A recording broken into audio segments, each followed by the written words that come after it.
Welcome to another episode of VNture Podcast, your weekly source of visual novel goodness. I am Emar, and together with Tauros, we shall venture into another discussion about VNs. Today we have a pleasure to speak with a YouTube witch, whose hexes lure many viewers to check out an actual review. It's Square Love Hands! Oh god, welcome, cublikefoot! That was quite the intro. Yes. Hi, I'm Cub. My full channel name's cublikefoot. I just go by Cub or Claire even. I'm a YouTuber that does gaming reviews. I do lists. I do all sorts of random features. Of course, this includes visual novels because a lot of my stuff is just Japanese games. I also cosplay. I have an unhealthy pizza addiction, and as MR has stated, some may even know me as a witch. I'm super excited to be here though. Hello, it's great to have you here, Cub. And as in my book, as far as that goes, with an unhealthy pizza addiction, there is no such thing. Pizza is delicious.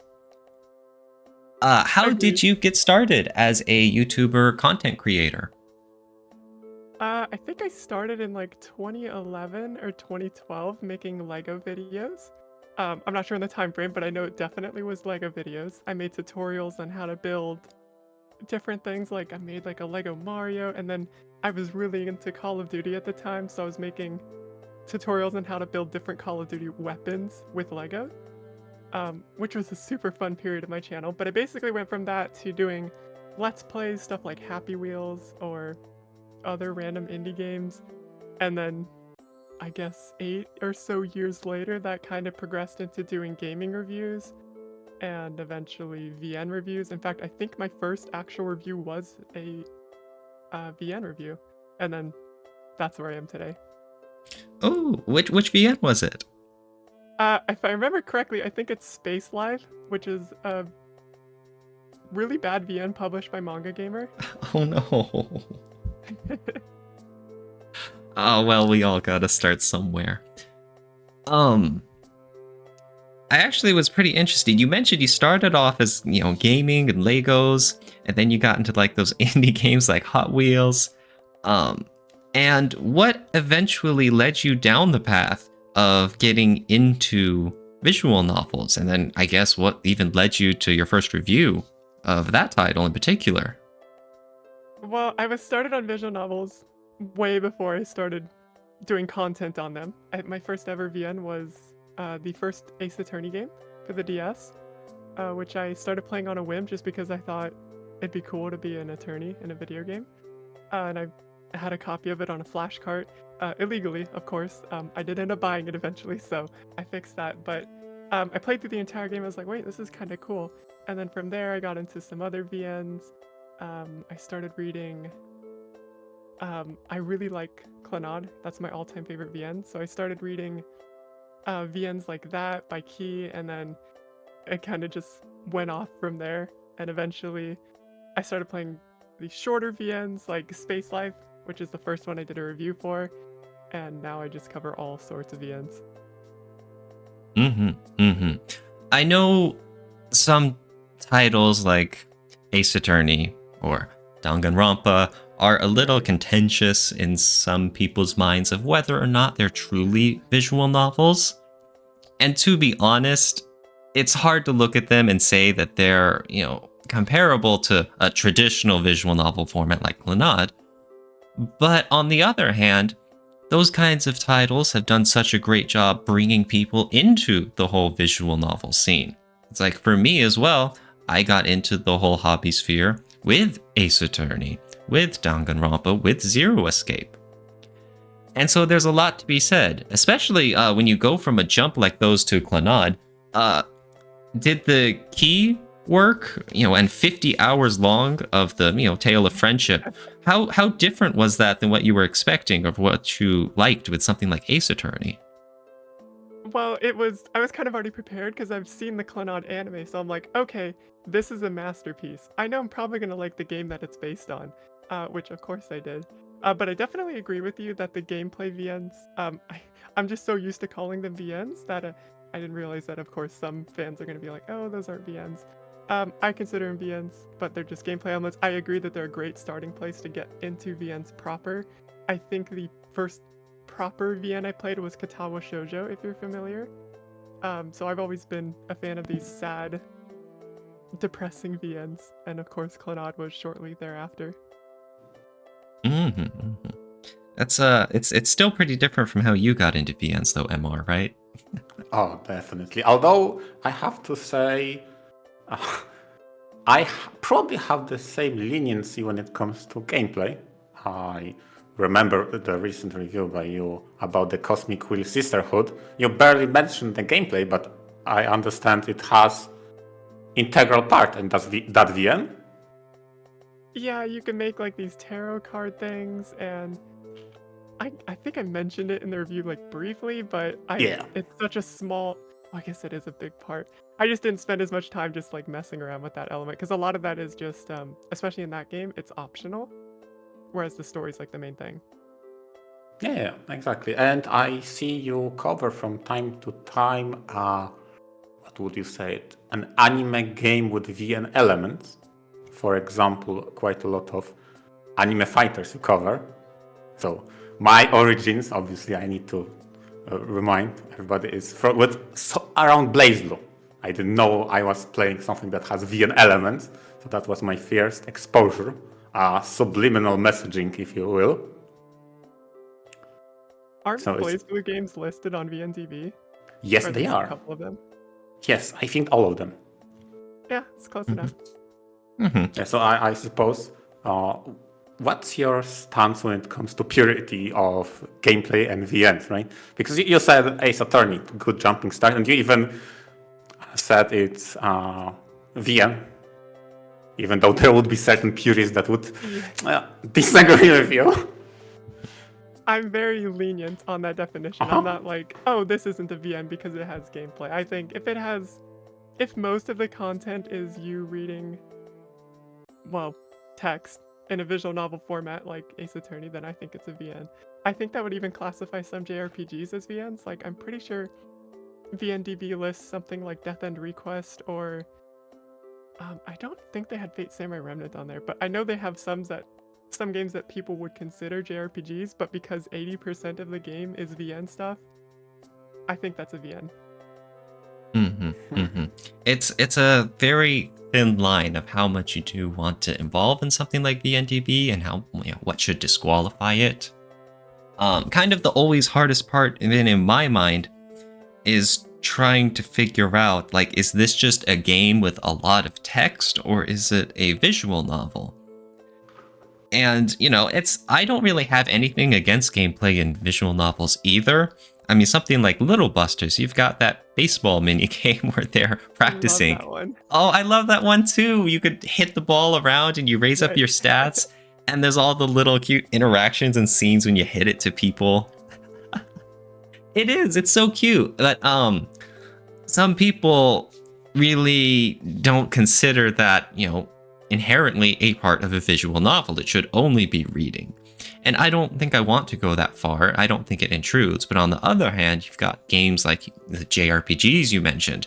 It's a ton of reading, but just, is having a lot of text a visual novel?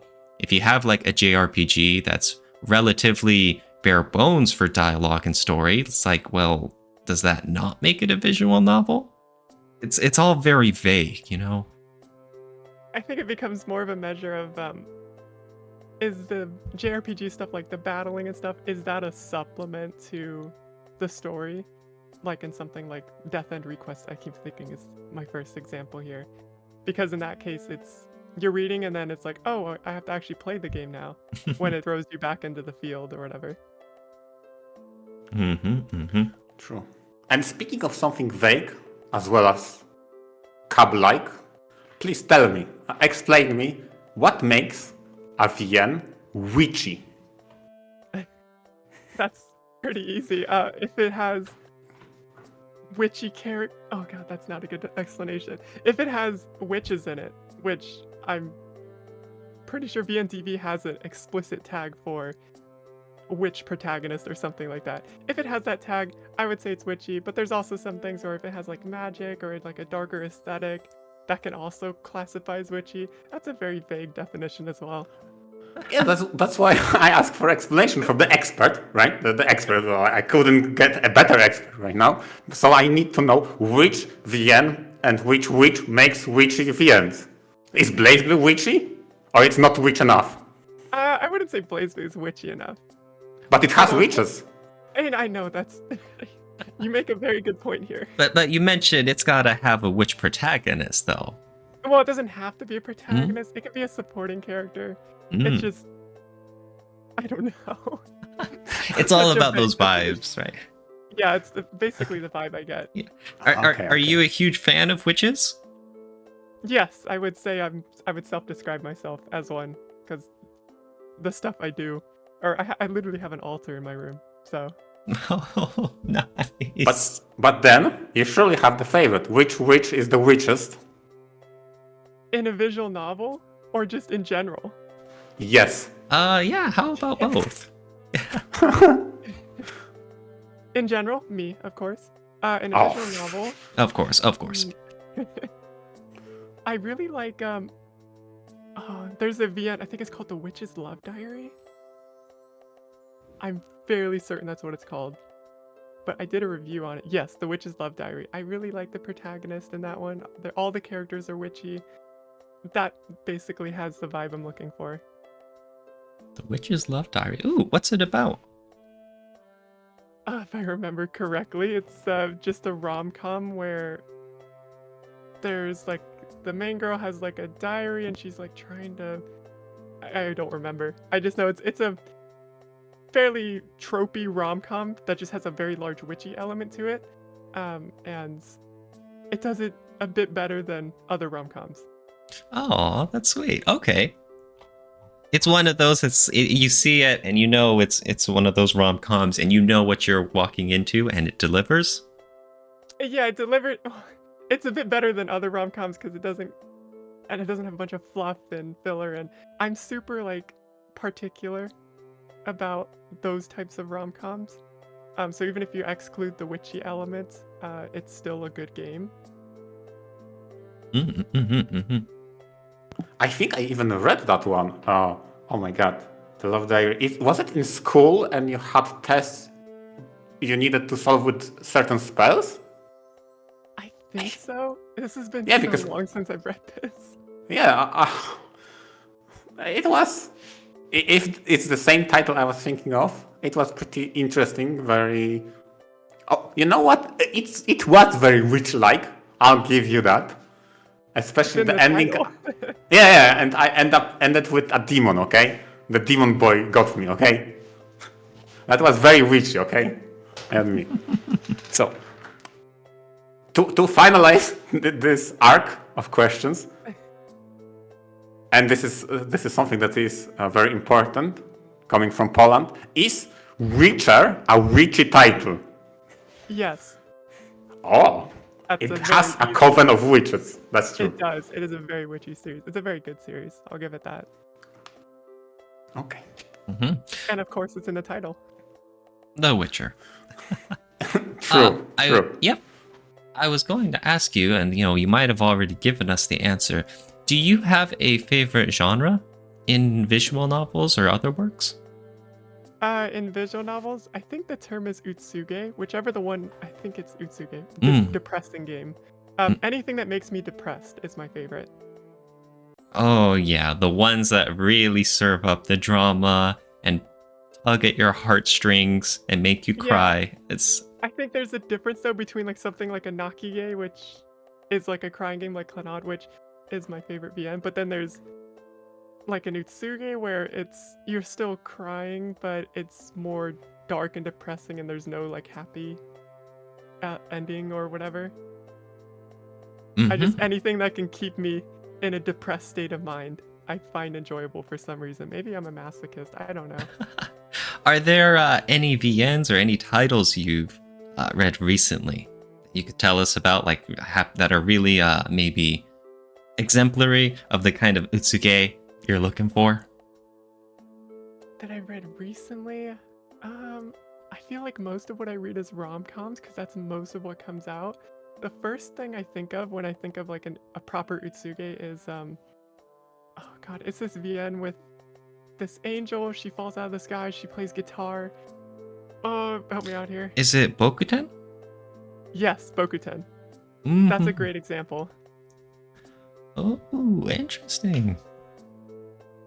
And I think that's a tag on VNTV is Utsuge. Yeah, but on the topic of depressing VNs, I need to know the distinction, okay? I need to know, in your words, what makes a depressing game good, like the Bokuten, or what makes a VN depressingly bad, like Konosuba. No, no. MR. That's an easy answer. So, anything that can make me feel depressed and like feeling depressed, that gets a pass. So something like Fata Morgana, that's probably Oh. the top tier Utsuge that you could read. As compared to something like Konosuba, which isn't supposed to be depressing, but makes me depressed playing it. I see. More so of the quality being bad, instead of the story trying to convey some very sad feelings and emotions. Yeah, if the story's not trying to convey it and I'm getting depressed, then it's probably a bad game. Oh no. Oh boy. Are there any other genres you like? You mentioned, obviously your favorite is the Utsuge, and you've been reading a lot of rom-com material. Do you have any strong feelings about any other genres? Any that you really dislike? Any that I really dislike? I dislike Nukiges. I don't like any. I'm the weirdo that I still install like the 18 plus patches in every single VN I play because I don't want to play a censored experience. But when I get to an H scene or whatever, I still skip through it because I don't care for that content. So if I'm playing, I just straight up won't play Nukiges because that's the entire content. So I tried playing something like Dona Dona, I think is how you pronounce that. And I hated it because that's most of that game. Oh no. But yes, I mean, I feel exactly the same as far as the whole 18 patch stuff goes. It's that, I want to be in charge of it. I want the full experience. And then it's like for most H scenes and whatnot, I'm like, okay, whatever, skip. Yep, basically. So it makes me wonder then, what was the point of me trying to go out of my way to get all of this material if I'm just gonna skip it? Sometimes it's weird because sometimes the patches will restore content that isn't necessarily like an H scene, and I need that content even if I skip the majority of what the 18 plus patch added back. So I guess it's mostly just to be safe that I'm getting everything. Well, in principle, I agree with you, both of you, to always restore all the content that was cut. But then again, I've read that and Ages, and now I wonder, maybe patched versions are good sometimes. Okay? That game just, no. Because on the one hand, I mean, there are some stories in visual novels that honestly might be paced better if you didn't have a very lengthy H scene at certain moments. And that's like most rom-coms. To be honest, yeah. So, I mean, there are cases in which a censored version may be superior storytelling-wise. I think a great example of that is, I know some key games have 18 plus versions, but I think all the 18 plus scenes in any key game ever are complete garbage. And you're just better playing without those. Yeah, I think... Now, I'm not sure, so if I'm wrong, someone in the comments in the video will definitely correct me, so thank you in advance. I think the only time Key has involved 18 plus material was when they tried doing like a bonus 18 plus version for Little Busters. Like, it was originally released all ages, and then later they re-released it with, the H. And yeah, I heard it was very bad. They did that, and they also have when Air and Canon were first released, those were 18 plus. Oh, really? Oh my They goodness. I never knew. Thank you. Sometimes, yeah, it's okay to tell the story without getting into some questionable material. Yeah. And I mean, MR can point out for some titles. I'll take your word for it, but there are some titles that probably are better with the H material too. So, again, the ones I would definitely say gain value is if they are done comedically or fun. Like there are examples I could bring that are just so absurd and so silly in how they're written. Now they gain value that weren't there before. But yeah, it's. But then again, Tauros, we have an example like you brought with Magicoi, when you have an extra material that loses its own core feeling of best group, right, and isolates the character to give it more screen time. And yeah, I could I could talk a lot about Magicoi, and especially off the topic.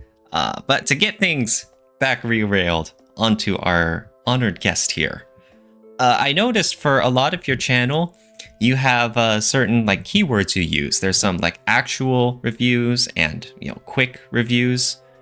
And what's the difference between those? So the difference between an actual review and a quick review is pretty much the length and whether I assign a number score to it. So if it's an actual review, it's going to most likely be longer than 5 minutes. It's going to be more in-depth, and I'm going to give it a score or a rating between 1 and 10. Basically what started that series is I was tired of websites using the 1 through 10 scale, but only really using the 6 through 10 aspect of that scale. So I set out to make my own reviews where I use that entire scale, and I have nothing holding me back from just dumping on a game if it's garbage, and and people shouldn't play it or whatever. And then if it's a quick review, it's less than 5 minutes. Generally, there are some where it might be slightly over, and I'll give it just a thumbs up or a thumbs down at the end. Those are for games where maybe I didn't get to play through like the entire, like if it's an endless type of game and I feel like, okay, this might take me hundreds of hours to get like the full experience, I'll just give it a quick review instead of like a full actual review, because that would take me forever. So sometimes it's just a time-saving thing for me. And with your YouTube career being so long and spanning so many years, and the few times that you've changed throughout it, have there ever been any evolutions in how you've handled review and gaming content? Have you ever reflected on some of your review criteria and evolved over the years? I have. There's something specific comes to mind, and that is a game's price. I used to talk about a game's price in my videos and be like, oh, this game is not worth this amount of money. I stopped doing that many years ago because I realized that that value is very, very subjective. Like, oh, this might be worth this price for somebody that's a fan of this series, or this might be worth this price for someone that isn't a fan. I stopped including that because I wanted to start judging a game based on just how it is without attaching a price to it. That's a very specific example I can think of. Otherwise, before I started doing actual reviews, I just had reviews. I just called them game review or whatever. And that was before, I think I didn't assign number scores at that point. I just talked about the game in the video and that was it. And then when I jumped on to doing actual reviews, I started using the numbers. I'm also a huge fan of using the entire scale. It's very annoying to see every game that comes across someone's plate. It's like always a 8 or higher, and if they give it a 7 out of 10, it's like, oh, this is really bad. And I'm like, that's not what a 7 out of 10 means. Right. That's my least favorite thing about these mainstream gaming sites, is using that small section of the scale. There's all these other numbers, just use them. That's why like my mean score is around 5. Kind of like a stats nerd. My rating distribution forms a pyramid. Nice. Perfect. And I remember the Cosmic Wheel Sisterhood. You gave a 7, if I remember correctly, just because you like the premise, you like the story, but some core aspect that weren't there, like the load save system, prevented you from exploring that title in its fullest capacity. So I really admire that you went and set aside your bias, and even a witchy title got a lower score, even though ultimately 7 is pretty good. It is, and I also described that VN as one of my favorites from last year, despite me giving it a 7. Nice. Very cool. Has Okay, so I have a question if it's okay, Amar. yeah, go for it. Has running your review channel enhanced your appreciation of any titles? Because there is a difference between reading a visual novel or playing a game for your own enjoyment versus knowing that you're going to release a video on this game and forming your criticisms and opinions and thoughts while playing it. Is there a difference between the two mindsets? Do you approach everything as wondering that if you're going to make a video on it? That's a great question. I approach everything as if, oh, this is just a game I'm going to play to enjoy. And then if I'm going to review it, even if I know like before the start that I'm going to end up doing a video on it, I don't make notes or I rarely ever make like review notes or think about the criteria. And I try to come up with all of that after I've played through the game or after I've finalized my idea for a video on it. So I try to keep them close or similar, I guess, because I don't want to go into a game and be like, okay, I'm playing this just because I'm going to be reviewing this game and that's going to change how I view it. I want it to be like, okay, I'm going into this as I'm going to try to enjoy this game. And then afterwards try to talk about why I enjoyed it or didn't enjoy it. Mm-hmm. And do you, if it's okay to ask, do you approach this whole YouTube channel as a hobby or is it more of a long-term career sort of matter? When I started the channel with my LEGO videos, it was a hobby. And then I started doing game stuff. I was like, okay, I was at this point, I was in middle school, I think. I was like, I'm going to make this a career. I want to make money off of this. I'm going to be rich and famous. That never happened.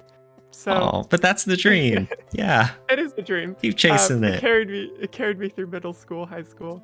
But within like the past several years, I'm more like, I don't care. It's just a hobby. Especially this past year, I've just been kind of treating it as a hobby and kind of returning to back to how I started the channel. And I think that's more of a better fit for me rather than treating it like a job.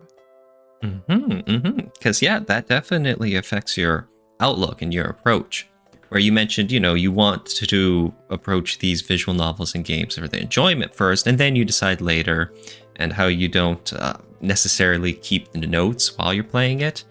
I feel like, that mindset of approaching this as a hobby versus as work, that would have a large influence.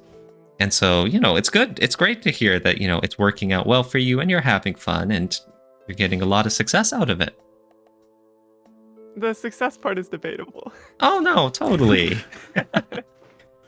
If that's my mindset, is that if you have made even one person's day a little bit brighter, just one viewer who learned something about, the topic from your review, then that is a resounding success. Okay, that's a optimistic way of viewing about it. I like that. Oh. Yeah, but I agree with Tauros, especially since you treat it right now not strictly as a career, but mostly like a hobby. So I feel like this measurement of success is pretty wholesome, even if it's lenient to some degree. But I wanted to get a peek into the cauldron of all that you mix, because I can't keep that out of my head. I need an answer. How in this channel of reviews, games in anime adjacent sphere, how does it all fit with pizza, cosplay, and fighting games? That's a great question, and I love how you phrase it with the cauldron. So I just cover whatever I enjoy. That might take the form of obviously VNs, JRPGs, but I'm also really into fighting games, and so I might make content on that. It just so happens that all of this is kind of adjacent to each other, so it's kind of fitting for the audience. And then occasionally I'll branch out and do something a little bit different. Like for April Fool's this year, I did a vlog, which was actually well received. So I was like, okay, that might be something. But then again, that was at an anime convention, so it was adjacent to what was already on the channel. So I guess I keep everything adjacent to my interest, and it all just kind of aligns. Okay, nice. So you think that the success and you luring people with your hexes is because you are genuine to what you like and you just post whatever you like. Yeah, pretty much. Okay, nice. And that helps to get you an audience that also likes the same things you like. That's true, but I also feel like my negative reviews are the ones that get more attention. Ah, that's an unfortunate aspect of the internet. Yep. The outrage views, the oh my god, how could you think this? All the angry comments. Oh dear. It definitely doesn't help when I put a fat red thumbs down in the thumbnail or whatever. Oh my goodness. How do you take that approach? Obviously it's one thing to, have a poor opinion of a title you've read, but when you when you put the big fat, red thumbs down on the thumbnail, is it like you're leaning into the whole outrage engagement part? Oh yeah, I'm totally doing that. Oh, that's brave. It's like, yeah, I have no, like, this is my opinion. I'm not going to try to hide this. I'm going to put a fat red thumbs down in the thumbnail because I'm going to share this opinion. People are going to click on it because it has a fat red thumbs down.